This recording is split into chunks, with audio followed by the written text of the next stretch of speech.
Our second reading this morning is from 1 Kings. Let me get there. Chapter 3, verses 3 through 14. This should be a familiar Solomon story to you. Listen for the living word of the Lord this day. Solomon loved the Lord, walking in the statutes of his father David. Only he sacrificed and offered incense at the high places. The king went to Gibeon to sacrifice there, for that was the principal high place.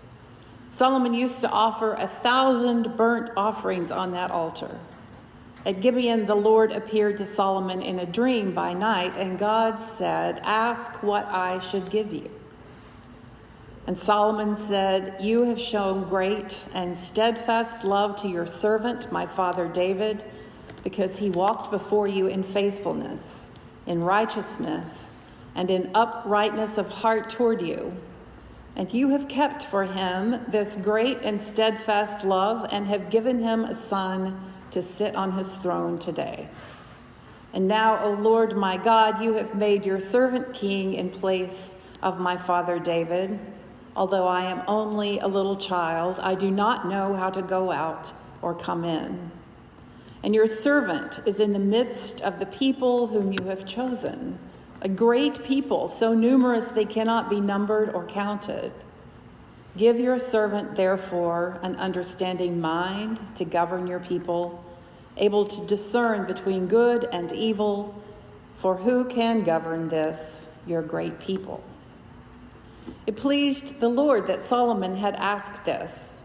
God said to him, "Because you have asked this, and have not asked for yourself long life or riches, or for the life of your enemies, but have asked for yourself understanding to discern what is right, I now do according to your word.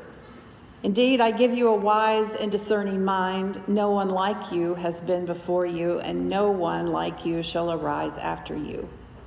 I give you also what you have not asked, both riches and honor all your life. No other king shall compare with you. If you will walk in my ways, keeping my statutes and my commandments, as your father David walked, then I will lengthen your life." This is the word of the Lord. Thanks be to God.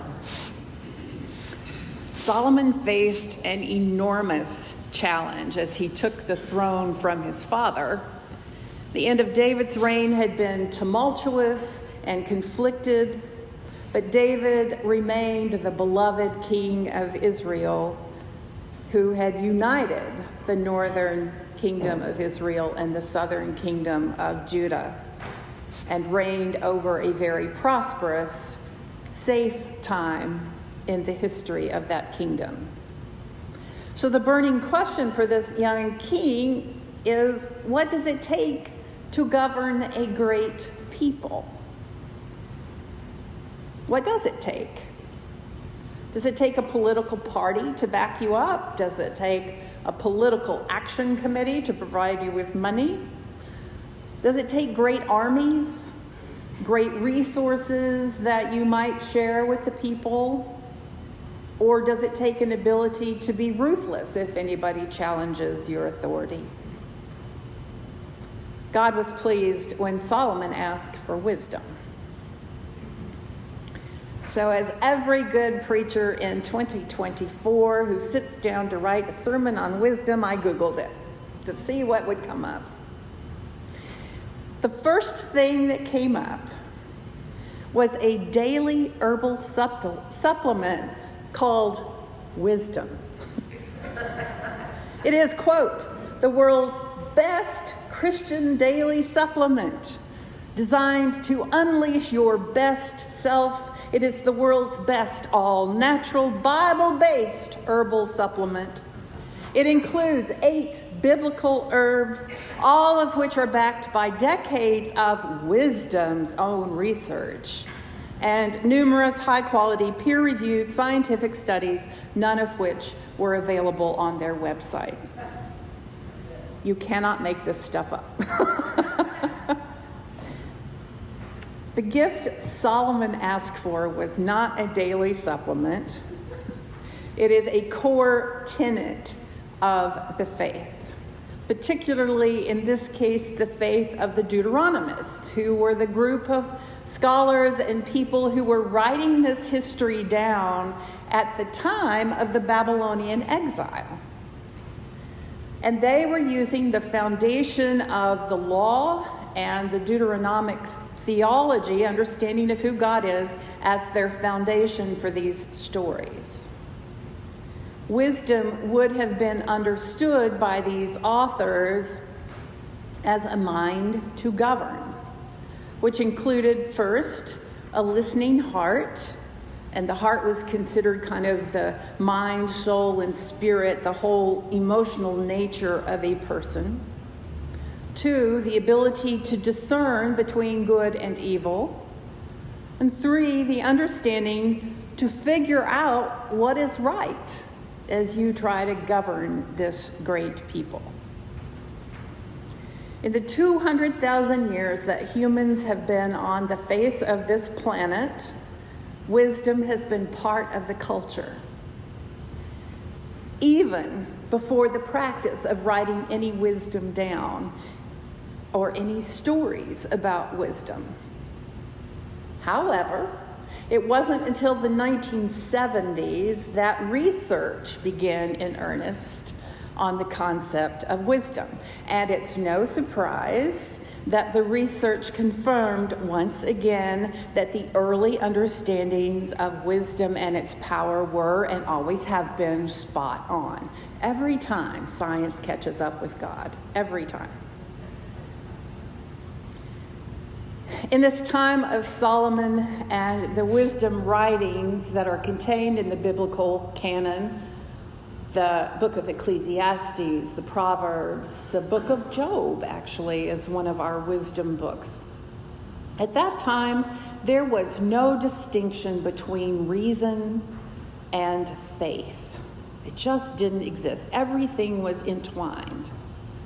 So while we might define wisdom today as, quote, the product of knowledge and experience that enables a person to take stock of life in large terms and then coordinate that knowledge to improve the well-being of the community, end quote.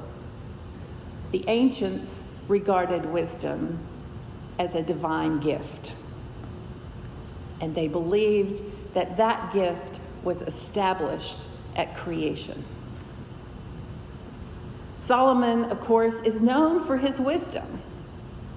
Like his father, King David, was known for a very long time as the person who ostensibly authored all of the 150 Psalms that we have. David was credited for thousands of wisdom sayings. And his wisdom was part of the reason that he was able to build a temple in Jerusalem and a great palace and continue the well-being of David's united kingdom for a while. Solomon's wisdom, though, eventually failed. Beginning about the time that he met the Queen of Sheba, and truly came into his power and influence as king, he began to forget that he was a steward of the resources of this nation. He forgot that wisdom was a divine gift for the well-being of the people. He enjoyed his wealth and his women and his power, but he began to relegate God to the sidelines, even worshiping foreign gods when it served his self-interest. Scholars tell us these days that if we read carefully with an eye to the authors who knew this whole story when they wrote it down, we see an undercutting of Solomon's wisdom and of Solomon as an exemplar of wisdom and piety. And if you'll recall at the beginning of the reading that we did, the references to the high places where Solomon made sacrifices, were places where shrines were usually built to gods other than the God of Israel. And as the story of Solomon progresses in the book of 1 Kings, it more obviously becomes a warning to subsequent generations of the dangers of misusing the gifts God gives and or of failing to use those gifts in appropriate ways. So the story of Solomon's wisdom is a nice story, particularly the passages that we get to read from the lectionary, the one that we just read and the one about that we usually teach in Sunday school about Solomon and the two mothers and the one baby. Remember that story? And these mothers come and they both claim the baby, and Solomon says in his wisdom, well, let's just cut the baby in half. And the real mother said, no, give the baby to the other woman. Because, of course, the real mother was more concerned about the well-being of the baby. Those are the two stories we get to read. It's nice to teach those stories to our children. But, for those of us who think that we're not really gifted with wisdom, or those of us not able to build a beautiful palace or a mighty temple, or for those of us who are not in charge of a nation and its wealth, a nice story is kind of just that. A nice story. I learned how wise Solomon was as a child and then again as an adult, as did you. And I learned that I should ask God for wisdom. I bet so did you. And I learned that asking for wisdom would please God, as did you. Done and done, right? Got the t-shirt. The end. Nice story. On the other hand, there's always an on the other hand. On the other hand, the story of a wise man gifted by God and placed in a position to use his wisdom for the well-being of God's people, the story of this man who let then his self-interest and greed and circumstances distract him from God's gift and call. I think that's more typically our story. Solomon had the best of intentions, the very best of intentions. He made a commendable choice, and he's known for it. As he was faced with the initial task of governance, he made this choice. And everybody thought he was wonderful, and everybody thought the best of him, and he got so many accolades. And he did prove, in fact, to be a wise and effective leader.